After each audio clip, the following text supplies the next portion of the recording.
vamos falar de um medo que, nossa, muita gente compartilha: matemática. Mas e se o problema não estiver nos números em si, e sim em como a gente aprende? Pois é, hoje vamos mergulhar fundo em como criar o ambiente perfeito para que o conhecimento realmente aconteça. Essa é a grande questão, não é? Porque só de ouvir a palavra matemática, muita gente já sente um arrepio. A resposta pode ser bem surpreendente. Talvez a questão não seja o que se aprende, mas sim o onde. E aqui está a ideia central de tudo. O sucesso no aprendizado não tem a ver só com o conteúdo. Tem a ver, e muito, com o contexto. O ambiente pode ser exatamente a diferença entre a frustração e aquele fascínio, sabe? É ele que molda não só o nosso desempenho, mas a nossa própria vontade de continuar tentando.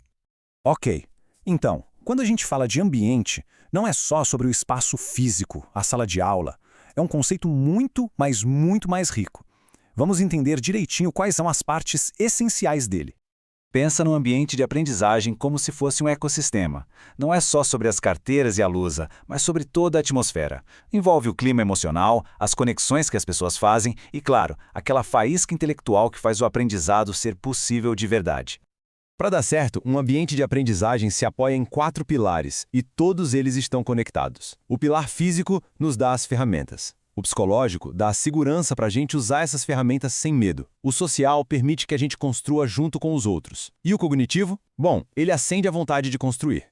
Certo. Agora que a gente já entendeu o que é, a pergunta é: como se constrói um ambiente assim? Vamos dar uma olhada em algumas estratégias bem práticas, começando por como criar um clima positivo. A construção desse clima positivo segue basicamente 3 passos fundamentais. Primeiro, a estrutura, com regras que todo mundo entende. Isso cria uma espécie de porto seguro. Depois vem a colaboração, que transforma o aprender numa jornada em grupo. E por fim, o que talvez seja o mais importante de tudo, valorizar o esforço, ensinando que o processo de tentar, errar e tentar de novo vale muito mais do que acertar de primeira. E olha só essa citação da Jo Boaler, ela vai direto ao ponto. Segurança psicológica não é um luxo, um bônus. É o solo fértil onde o aprendizado profundo pode criar raízes, permitindo que a curiosidade apareça sem aquele medo constante de falhar. Agora, vamos para a parte das ferramentas. Vamos ver como os recursos certos podem de fato transformar toda a experiência de aprendizagem. A matemática, por natureza, vive num mundo abstrato, de fórmulas e teorias. Mas o nosso aprendizado acontece aqui, no mundo concreto. A grande mágica é conseguir construir uma ponte entre esses dois mundos, usando ferramentas que a gente pode tocar, manipular, para dar vida àquelas ideias complexas. Mas por que essas ferramentas são tão poderosas? É porque elas engajam todos os nossos sentidos, não só a parte lógica do cérebro. Elas transformam a matemática, que antes era um monte de regras para decorar, em uma experiência para ser vivida e finalmente compreendida. E a tecnologia, claro, amplifica esse poder. Ferramentas digitais conseguem tornar o invisível visível, através de simulações, sabe? E ainda criam caminhos de aprendizado personalizados, que se adaptam ao ritmo de cada pessoa.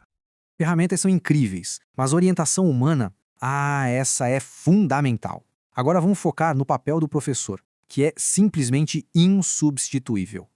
A grande virada de chave aqui é pensar no professor menos como um palestrante e mais como um facilitador. Em vez de só entregar a informação, o papel dele é guiar, inspirar entusiasmo, ouvir de verdade e dar poder ao aluno para ele assumir o controle da sua própria jornada de aprendizado. E a qualidade do feedback? Bem, ela pode definir o aprendizado. Em vez daqueles julgamentos meio vagos, o feedback que funciona mesmo é específico, focado no processo e sempre, sempre construtivo. É a ferramenta que transforma um erro em um degrau para o próximo nível. Certo. Depois de todo esse trabalho para construir o ambiente certo, qual é a recompensa? Por que tudo isso realmente importa no final das contas? O impacto é quádruplo, vamos ver. E aqui estão eles. Não é só sobre ter notas melhores. É sobre construir confiança, mudar aquela atitude de medo para uma de curiosidade e criar um engajamento que vai durar a vida toda. Esses 4 resultados se alimentam, sabe? Criando um ciclo de sucesso que não para de crescer.